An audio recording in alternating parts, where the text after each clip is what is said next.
Hezbollah தாக்குதலை எதிர்கொள்ள தீவிர போர் பயிற்சியில் இஸ்ரேல். ஹைத்தியில் அகதிகள் படகு தீப்பிடித்ததில் 40 பேர் பலி. பாகிஸ்தானில் அல் கொய்தா பயங்கரவாத அமைப்பின் தலைவர் கைது. மனைவி என நினைத்து வேறொரு பெண்ணுக்கு முத்தம் கொடுக்க முயன்ற ஜோ பைடன். இஸ்ரேலில் அமெரிக்க தூதரகம் அருகே ஹவுத்தி கிளர்ச்சியாளர்கள் ட்ரோன் தாக்குதல், ஒருவர் பலி, 10 பேர் படுகாயம். எக்ஸ் தளத்தில் 10 கோடி ஃபாலோவர்களை எட்டிய பிரதமர் மோடிக்கு எலான் மஸ்க் வாழ்த்து. காதில் பேண்டேஜுடன் உலாவரும் ட்ரம்ப் ஆதரவாளர்கள். பிரான்ஸ் ஜனாதிபதி இம்மானுவேல் மேக்ரோன் நாடாளுமன்றத்தை கலைத்துவிட்டு தேர்தல் அறிவித்ததை ஆதரவாளர். பிரான்ஸ் அரசியலில் குழப்பமான நிலை நீடித்து நெத்தனியாகுவை சந்திக்கும் நிலையில் பிரான்ஸ் நாடாளுமன்ற உறுப்பினர்கள் மேக்ரோன் ஆதரவாளர் பிரான்ஸ் அரசியலில் பரன் பெவெட் என்பவரை சபாநாயகராக தேர்ந்தெடுத்துள்ளதாக நாட்டு ஊடகங்கள் செய்தி வெளியிட்டுள்ளன. பிரான்ஸ் நாடாளுமன்றத்தை பொறுத்தவரையில் சபாநாயகர் பங்கு முக்கியத்துவம் வாய்ந்திருக்கிறது. குறிப்பாக பிரதமர் தேர்வில் அவர் முக்கிய பங்காற்றுவர். இந்த சூழலில் நேற்று பிரான்ஸ் நாடாளுமன்ற உறுப்பினர்கள் கூடி சபாநாயகரை தேர்ந்தெடுப்பதற்காக வாக்கெடுப்பு நடத்தியிருக்கின்றனர். இதன்போது 3 சுற்றுகளாக நேர்மையாக நடந்த வாக்கெடுப்பின் முடிவில் மேக்ரோன் ஆதரவாளரான பரன் பெவெட் 220 வாக்குகள் பெற்று சபாநாயகராக தேர்ந்தெடுக்கப்பட்டிருக்கின்றனர். மேலும் கடந்த கால ஆட்சியிலும் இவர் சபாநாயகராக பதவி வகித்துள்ளதாக தெரிவிக்கப்படுகிறது. சபாநாயகராக தேர்வு செய்யப்பட்ட பிரவுன் பிவெட்டுக்கு பிரான்ஸ் ஜனாதிபதியான இம்மானுவேல் மேக்ரோன் தனது வாழ்த்துக்களை தெரிவித்துள்ளதுடன் அவரது தேர்வு பன்முக உணர்வுகளின் வெளிப்பாட்டை உறுதி செய்யும் என்றும் குறிப்பிட்டிருக்கின்றனர். எக்ஸ் தளத்தில் 10 கோடி ஃபாலோவர்களை எட்டிய பிரதமர் மோடிக்கு எலான் மஸ்க் வாழ்த்து. இந்தியாவின் மற்ற அரசியல் தலைவர்களின் ஃபாலோவர்களை ஒப்பிடும்போது பிரதமர் மோடியை பின்தொடர்வோரின் எண்ணிக்கை அதிகமாகும். அந்த வகையில் பிரதமர் மோடியின் எக்ஸ் தள கணக்கை பின்தொடர்வோரின் எண்ணிக்கை கடந்த ஜூலை 14ஆம் தேதி 10 கோடியை தாண்டியிருக்கிறது. உலகளவிலும் சொற்ப தலைவர்களுக்கு இந்த அளவிலான ஃபாலோவர்கள் இருக்கின்றனர். பிரதமர் மோடி கடந்த 2009ஆம் ஆண்டு எக்ஸ் தளத்தில் கணக்கை தொடங்கியிருக்கின்றனர். இந்த நிலையில் தற்பொழுது 10 கோடி ஃபாலோவர்களை எட்டியதற்கு பிரதமர் மோடிக்கு மத்திய அமைச்சர்கள் வாழ்த்து தெரிவித்து வருகின்றனர். இந்த நிலையில் எக்ஸ் தளத்தின் உரிமையாளர் எலான் மஸ்க் மோடிக்கு தனது வாழ்த்துக்களை தெரிவித்திருக்கின்றனர். மஸ்க் தனது எக்ஸ் பதிவில் உலகில் அதிகம் பின்தொடரப்படும் தலைவர்களில் ஒருவராக ஆனதற்கு வாழ்த்துக்கள் பிரதமர் நரேந்திர மோடி என்று தெரிவித்திருக்கின்றனர். முன்னதாக கடந்த 2018ஆம் ஆண்டு மோடியை எக்ஸ் தளத்தில் பின்தொடரும் கணக்குகளில் 60% போலியானவை என்று சர்ச்சை எழுந்தமை குறிப்பிடத்தக்கது. இஸ்ரேலில் அமெரிக்க தூதரகம் அருகே ஹவுத்தி கிளர்ச்சியாளர்கள் ட்ரோன் தாக்குதல், ஒருவர் பலி, 10 பேர் படுகாயம். இஸ்ரேல் காசா போர் கடந்த 9 மாதங்களாக நடைபெற்று வருகிறது. இதில் ஹமாஸ் போராளிகளுக்கு ஆதரவாக ஹவுத்தி கிளர்ச்சியாளர்கள் செயல்பட்டு வருகின்றனர். எனவே செங்கடல் வழியாக செல்லும் இஸ்ரேல் தொடர்புடைய கப்பல்கள் மீது அவர்கள் அடிக்கடி தாக்குதலில் ஈடுபட்டு வருகின்றனர். இதனால் செங்கடல் பகுதியில் ஹவுத்தி கிளர்ச்சியாளர்களை கட்டுப்படுத்த அமெரிக்கா தலைமையில் கூட்டுப்படை உருவாக்கப்பட்டிருக்கின்றது. இந்த நிலையில் தற்பொழுது இஸ்ரேலின் டெல்-அவீவ் நகரிலுள்ள அமெரிக்க தூதரகம் அருகே ட்ரோன் தாக்குதல் நடைபெற்றிருக்கின்றது. இதில் பல கட்டடங்கள் சேதமடைந்ததாகவும் இந்த தாக்குதலில் ஒருவர் பலியாகியதாகவும் மேலும் 10 பேர் படுகாயமடைந்ததாகவும் தகவல்கள் வெளியாக இருக்கின்றன. இந்த தாக்குதலுக்கு யெமனில் உள்ள ஹவுத்தி கிளர்ச்சியாளர்கள் பொறுப்பேற்றிருக்கின்றனர். மனைவி என நினைத்து வேறொரு பெண்ணுக்கு முத்தம் கொடுக்க முயன்ற ஜோ பைடன். அமெரிக்காவில் நவம்பர் மாதம் நடைபெறவிருக்கும் ஜனாதிபதி தேர்தலில் ஜனநாயக கட்சியின் சார்பில் தற்போதைய ஜனாதிபதி ஜோ பைடன் மீண்டும் களமிறங்கியிருக்கின்றனர்.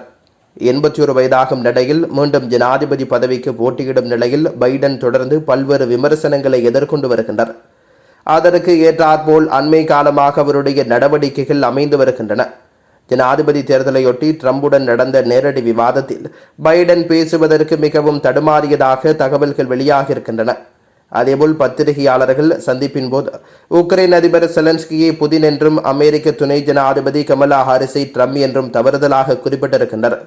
இந்த சம்பவங்கள் ஜனநாயக கட்சியினரிடையே அதிருப்தியை ஏற்படுத்தியதை தொடர்ந்து பைடன் போட்டியிலிருந்து விலக வேண்டும் என கோரிக்கைகள் வலுப்பெற்றுள்ளன. ஆனால் தேர்தலில் போட்டியிடுவேன் என பைடன் பிடிவாதமாக காணப்படுகின்றார். இந்த நிலையில் ஜோ பைடன் தனது மனைவி என நினைத்து வேறொரு பெண்ணுக்கு முத்தம் கொடுக்க முயன்ற சம்பவம் அவரது மனநலம் குறித்த கவலைகளை ஏற்படுத்தியிருக்கின்றது. இது தொடர்பான வீடியோ சமூக வலைதளங்களில் வைரலாகி வருகிறது. அந்த வீடியோவில் பைடன் ஒரு பெண்ணுடன் நெருக்கமாக நின்று பேசிக் கொண்டிருக்கின்றார். பின்னர் அந்த பெண்ணின் உதட்டில் முத்தம் கொடுக்க செல்கிறார். அப்பொழுது பைடனின் மனைவி பதட்டத்துடன் ஓடி வந்து பைடனை தடுத்து அவருக்கு புரிய வைக்கின்றார். அதன் பின்னர் பைடன் அதிர்ச்சியுடன் அங்கிருந்து நகர்ந்து செல்கிறார். இந்த வீடியோ நெட்டிசன்களிடையே பெரும் விவாதங்களை உண்டாக்கியிருக்கின்றது. பலரும் பைடனின் இந்த செயலை விமர்சித்து கருத்துக்களை பதிவிட்டு வருகின்றனர். நெத்தனியாகுவை சந்திக்க உள்ள ஜோ பைடன். அமெரிக்க ஜனாதிபதி ஜோ பைடன் இஸ்ரேல் பிரதமர் பெஞ்சமின் நெத்தனியாகுவை சந்திக்க உள்ளதாக தகவல்கள் வெளியாக இருக்கின்றன. அமெரிக்காவுக்கு அடுத்த வாரம் விஜயம் மேற்கொள்ளும் இஸ்ரேல் பிரதமர் நெத்தனியாகு வாஷிங்டனில் வைத்து அதிபர் பைடனை சந்திக்கலாம் எனவும் தற்பொழுது கோவிட் வைரஸ் பாதிப்புக்கு ஆளாகி இருக்கும் பைடனின் உடல்நிலையை பொறுத்து இது பற்றிய இறுதி முடிவு எட்டப்படும் என்றும் வெள்ளை மாளிகை வட்டாரங்கள் தகவல் வெளியிட்டிருக்கின்றன. இது தொடர்பில் அமெரிக்க தேசிய பாதுகாப்பு அமைப்பின் செய்தி தொடர்பாளர் ஜான் கிர்பி கருத்து தெரிவிக்கையில், பிரதமர் நெத்தனியாகு வாஷிங்டன் நகரில் இருக்கும்போது இரு நாட்டு தலைவர்களும் சந்திக்கும் வாய்ப்பு ஏற்படும் என்று நாங்கள் எதிர்பார்க்கின்றோம். எனினும் தற்போதைய சூழலில் எதையும் உறுதியாக கூறிவிட முடியாது. பைடனின் உடல்நிலை சரியாக வேண்டும், அவருக்கு கோவிட் பாதிப்பு குணமடைய வேண்டும் என குறிப்பிட்டிருக்கின்றனர். மேலும் இரு நாட்டு தலைவர்கள் சந்திக்கும் பட்சத்தில் இஸ்ரேல் காசா மீது நடத்தி வரும் போர் குறித்த ஆலோசனை நடைபெறும் என எதிர்பார்க்கப்படுகிறது. இந்த நிலையில் முன்னதாக பைடன் ஹமாசுடன் அமைதி ஒப்பந்தத்தை ஏற்படுத்த வலியுறுத்தி வருவதும் குறிப்பிடத்தக்கது. ஹிஸ்புல்லா தாக்குதலை எதிர்கொள்ள தீவிர போர் பயிற்சியில் இஸ்ரேல் மீது கடந்த 2023 ஆண்டு அக்டோபர் 7 ஹமாஸ் போராளிகள் நடத்திய தாக்குதலில் 1200க்கும் மேற்பட்டோர் பலியாக இருந்தனர். அதனைத் தொடர்ந்து இஸ்ரேல் ஹமாஸ் போராளிகளை தாக்குவதாக கூறி இதுவரை 9 மாதங்களை கடந்து தீவிர போர் தாக்குதலில் ஈடுபட்டு வருகிறது. எனினும் போர் நிறுத்த ஒப்பந்த அடிப்படையில் அவர்களில் சிலரை இஸ்ரேல் மீட்டிருக்கிறது. மீதமுள்ளவர்களையும் மீட்போம் என சூளுரைத்து ஹமாஸ் மீது தாக்குதல் நடத்தி வருகிறது. இதுவரை ஹமாஸ் போராளிகளை கொல்வதாக கூறி பொதுமக்களின் மீது தாக்குதல் நடத்தி 38,000க்கும் அதிகமான அப்பாவி பொதுமக்களை படுகொலை செய்திருக்கிறது இஸ்ரேல். இந்த போரில் காசாவுக்கு ஆதரவாக ஹிஸ்புல்லா அமைப்பும் செயல்பட்டு வருகிறது. இஸ்ரேல் மீது தாக்குதலை தொடுத்து வருகிறது. அது பற்றிய தகவல்களும் வெளிவந்து கொண்டிருக்கிறது. இந்த நிலையில் இஸ்ரேலின் வடக்கே ஹிஸ்புல்லா அமைப்பு எந்நேரமும் தாக்குதல் நடத்தலாம் என அஞ்சப்படுகிறது. அதற்கேற்ப ராக்கெட் தாக்குதல் உள்ளிட்டவை நடந்து வருகிறது. இதனை இஸ்ரேலும் எதிர்கொண்டு வருகிறது. அதற்கு பதிலும் தாக்குதல் தொடுத்து வருகிறது. இந்த சூழலில் இஸ்ரேலின் உள்துறை அமைச்சகம் அந்த நாட்டின் பாதுகாப்பு படை மற்றும் தேசிய அவசர கால கழகம் ஆகியவற்றுடன் சேர்ந்து போர் பயிற்சியில் ஈடுபட்டிருக்கின்றது. இந்த பயிற்சியில் உள்துறை அமைச்சகத்தின் மந்திரி மோசே ஆர்பில் மற்றும் அமைச்சகத்தின் இயக்குநர் ஜெனரல் டோனன் ஃபெண்டேஜ் உள்ளிட்டோரும் பங்கேற்றிருக்கின்றனர். இதனால் அதிகரித்து வரும் அச்சுறுத்தலை எதிர்கொள்வதற்காக இந்த போர் பயிற்சியானது முக்கியத்துவம் பெற்றிருக்கின்றது. அதிதீவிர போருக்கு பதிலடி தரும் வகையில் தயார்படுத்துவது மற்றும் படைகளை மதிப்பீடு செய்வது உள்ளிட்டவற்றை மேம்படுத்தும் நோக்கில் இந்த போர் பயிற்சி மேற்கொள்ளப்படுகிறது. அரசின் முடிவுகளுக்கு உட்பட்டு எங்களுடைய அமைச்சகத்துக்கு வரும் ஒவ்வொரு விஷயமும் உத்தரவின்படியே நடைபெறுகின்றன என்று ரோனன் குறிப்பிட்டிருக்கின்றார். அது பற்றிய அதிகாரப்பூர்வ தகவல்கள் மற்றும் கடிதம் ஆகியவற்றுக்கேற்ப நாங்கள் செயல்படுவோம் என்றும் அவர் குறிப்பிட்டிருக்கின்றார். காதில் பேண்டேஜுடன் உலாவரும் ட்ரம்ப் ஆதரவாளர்கள். அமெரிக்காவில் நவம்பர் மாதம் நடக்க இருக்கும் ஜனாதிபதி தேர்தலில் குடியரசுக் கட்சி சார்பில் போட்டியிடும் முன்னாள் ஜனாதிபதி டொனால்ட் ட்ரம்ப் கடந்த 13ஆம் தேதி பென்சில்வேனியா மாகாணத்தில் பிரச்சாரம் மேற்கொண்டிருக்கின்றார். அப்பொழுது தாமஸ் மேத்யூ என்ற இளைஞர் ட்ரம்பை கொலை செய்யும் நோக்கில் துப்பாக்கியால் சுட்டிருக்கின்றார். இதில் ஒரு தோட்டா ட்ரம்பின் வலது காதை உரசி சென்றது. இதில் அவரது காதின் மேல் பகுதி கிழிந்து ரத்தம் கொட்டியது. துப்பாக்கிச் சூட்டில் நூலலையில் உயிர் தப்பிய ட்ரம்ப் பாதுகாப்பு படையினரால் பத்திரமாக அழைத்துச் செல்லப்பட்டு வைத்தியசாலைக்கு அனுப்பி வைக்கப்பட்டார். இதனிடையே குடியரசுக் கட்சியின் தேசிய மாநாடு விஸ்கான்சின் மாகாணத்தின் மில்வாக்கி நகரில் கடந்த 15ஆம் தேதி தொடங்கியிருக்கிறது. இந்த மாநாட்டில் ட்ரம்ப் கலந்து கொண்டிருக்கின்றார். அப்பொழுது அவர் துப்பாக்கிச் சூட்டில் ஏற்பட்ட காயத்துக்காக வலது காதில் பேண்டேஜ் போடப்பட்டிருந்தார். பேண்டேஜுடன் அவர் மாநாட்டில் பங்கேற்ற புகைப்படங்கள் சமூக வலைதளங்களில் வைரலாக பரவின. இந்த நிலையில் மாநாட்டின் நிறைவையொட்டி நேற்று முன்தினம் ட்ரம்ப் மாநாட்டில் பங்கேற்று உரையாற்றியிருக்கின்றனர். அவரது உரையை கேட்பதற்காக அவரது ஆதரவாளர்கள் நூற்றுக்கணக்கில் திரண்டதாக தெரிவிக்கப்படுகிறது. அவர்களில் பலர் வினோதமான முறையில் ட்ரம்புக்கு தங்களின் ஆதரவை தெரிவித்திருக்கின்றனர்.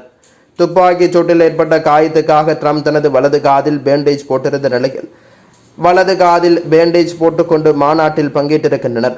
படுகொலை முயற்சியிலிருந்து தப்பிய ட்ரம்புடனான ஒற்றுமையின் அடையாளமாகவும் நாங்கள் அவரை எவ்வளவு நேசிக்கின்றோம் என்பதை அவருக்கு தெரியப்படுத்துவதற்காகவும் காதில் பேண்டேஜ் அணிந்துள்ளதாக ட்ரம்பின் ஆதரவாளர்கள் தெரிவித்திருக்கின்றனர். பாகிஸ்தானில் அல் கொய்தா அமைப்பின் தலைவர் கைது.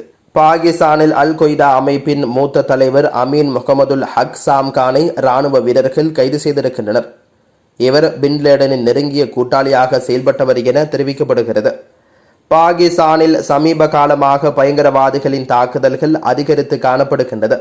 குறிப்பாக பொது சொத்துக்களை சேதப்படுத்துதல், அப்பாவி மக்கள் மீது தாக்குதல் நடத்துதல் என அரசாங்கத்துக்கு பெரும் அச்சுறுத்தலாக காணப்படுகின்றனர். இதனால் சட்டம் ஒழுங்கு பெருமளவில் பாதிக்கப்படுகிறது. எனவே பயங்கரவாதத்தை ஒழிக்க அரசாங்கம் உறுதி பூண்டிருக்கிறது. இதற்காக இராணுவமும் பல்வேறு நடவடிக்கைகளை மேற்கொண்டு வருகிறது. இந்த நிலையில் பாகிஸ்தான் பஞ்சாப் மாகாணத்தில் அல்-கொய்தா அமைப்பின் பதுங்கி இருப்பதாகவும்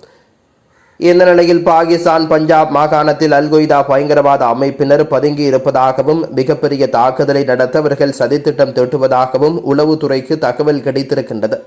அதன் பேரில் ஜெஹ்லம் நகரில் இராணுவ வீரர்கள் தீவிர ரோந்து பணி மேற்கொண்டிருக்கின்றனர். அப்பொழுது அங்கு பதுங்கியிருந்த அல்-கொய்தா அமைப்பின் மூத்த தலைவர் அமீன் முகமதுல் ஹக்சாம் கான் கைது செய்யப்பட்டிருக்கின்றனர். இதையடுத்து அவரை ரகசிய இடத்தில் வைத்து விசாரணை நடத்தி வருகின்றனர்.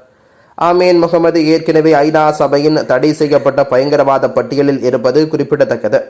மேலும் அல்-கொய்தா பயங்கரவாத அமைப்பின் நிறுவனர் ஒசாமா பின் லேடனின் நெருங்கிய கூட்டாளியாகவும் இவர் செயல்பட்டதாக தெரிவிக்கப்படுகிறது. எனவே